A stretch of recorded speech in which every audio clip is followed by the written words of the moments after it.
Chapter 9 still want more? Here are some to-dos. Many people may not be satisfied with my 10 steps. They see them more as philosophies than actions.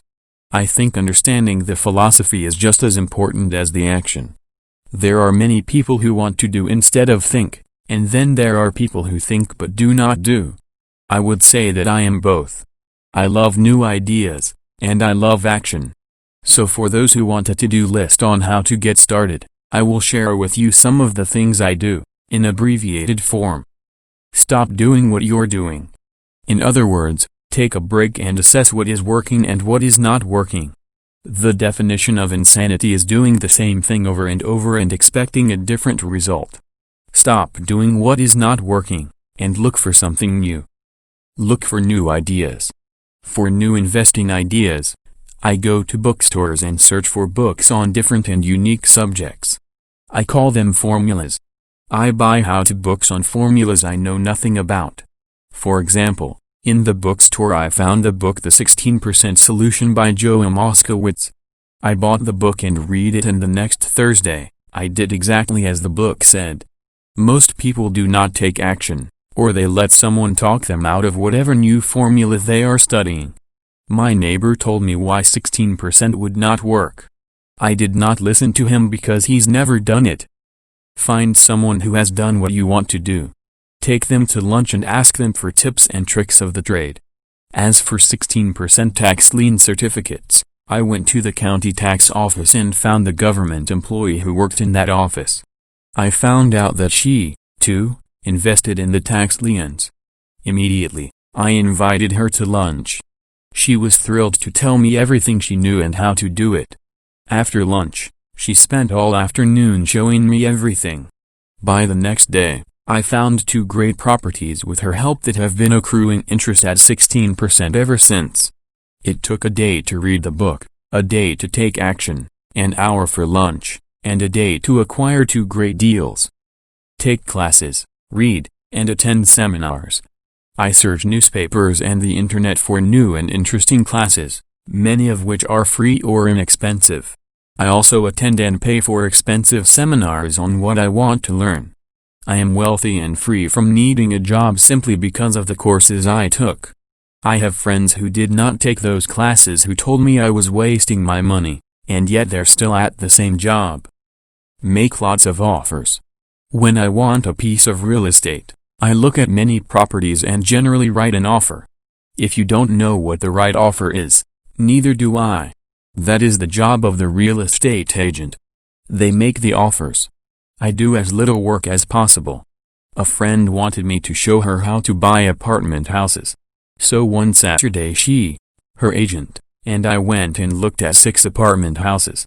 4 were dogs, but 2 were good. I said to write offers on all 6. Offering half of what the owners asked for. She and the agent nearly had heart attacks. They thought it was rude, and would offend the sellers, but I really don't think the agent wanted to work that hard. So they did nothing and went on looking for a better deal. No offers were ever made, and that person is still looking for the right deal at the right price. Well, you don't know what the right price is until you have a second party who wants to deal. Most sellers ask too much. It is rare that a seller asks a price that is less than something is worth. Moral of the story, make offers. People who are not investors have no idea what it feels like to try to sell something. I have had a piece of real estate that I wanted to sell for months. I would have welcomed any offer.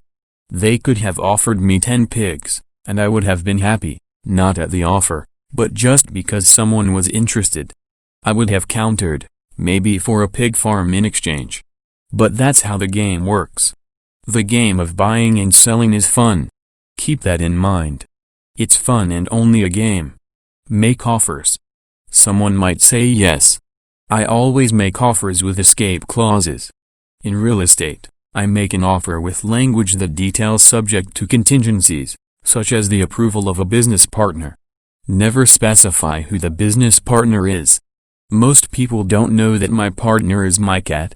If they accept the offer, and I don't want the deal, I call home and speak to my cat.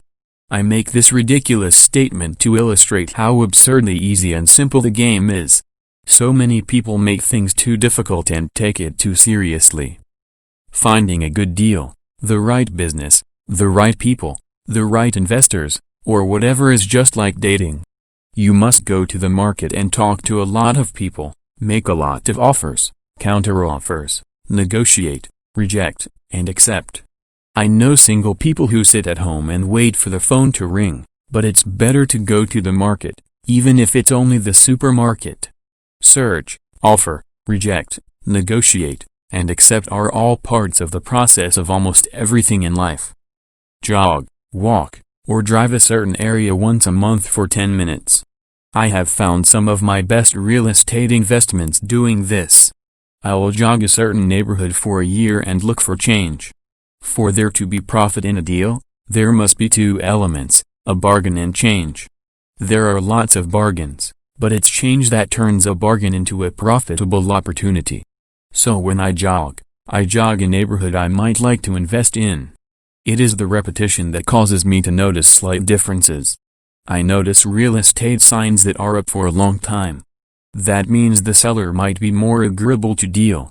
I watch for moving trucks going in or out. I stop and talk to the drivers. I talk to the postal carriers. It's amazing how much information they acquire about an area. I find a bad area, especially an area that the news has scared everyone away from. I drive it for sometimes a year waiting for signs of something changing for the better. I talk to retailers, especially new ones, and find out why they're moving in. It takes only a few minutes a month, and I do it while doing something else, like exercising, or going to and from the store. Shop for bargains in all markets. Consumers will always be poor. When the supermarket has a sale, say on toilet paper, the consumer runs in and stocks up. But when the housing or stock market has a sale, most often called a crash or correction, the same consumer often runs away from it. When the supermarket raises its prices, the consumer shops somewhere else. But when housing or the stock market raise their prices, the same consumer often rushes in and starts buying. Always remember, profits are made in the buying, not in the selling. Look in the right places. A neighbor bought a condominium for $100,000. I bought the identical condo next door for $50,000. He told me he's waiting for the price to go up. I told him that profit is made when you buy, not when you sell. He shopped with a real estate broker who owns no property of her own. I shopped at the foreclosure auction. I paid $500 for a class on how to do this. My neighbor thought that the $500 for a real estate investment class was too expensive. He said he could not afford the money, or the time. So he waits for the price to go up. Look for people who want to buy first. Then look for someone who wants to sell. A friend was looking for a certain piece of land. He had the money but did not have the time. I found a large piece of land, larger than what my friend wanted to buy, tied it up with an option, called my friend, and he said he wanted a piece of it. So I sold the piece to him and then bought the land. I kept the remaining land as mine for free. Moral of the story: buy the pie, and cut it in pieces. Most people look for what they can afford, so they look too small. They buy only a piece of the pie, so they end up paying more for less. Small thinkers don't get the big breaks. If you want to get richer, think big. Think big. Retailers love giving volume discounts, simply because most business people love big spenders. So even if you're small, you can always think big. When my company was in the market for computers, I called several friends and asked them if they were ready to buy also. We then went to different dealers and negotiated a great deal because we wanted to buy so many. I have done the same with stocks. Small people remain small because they think small, act alone, or don't act all. Learn from history. All the big companies on the stock exchange started out as small companies. Colonel Sanders did not get rich until after he lost everything in his 60s. Bill Gates was one of the richest men in the world before he was 30. Action always beats inaction. These are just a few of the things I have done and continue to do to recognize opportunities. The important words are have done and do. As repeated many times throughout the book, you must take action before you can receive the financial rewards. Act now.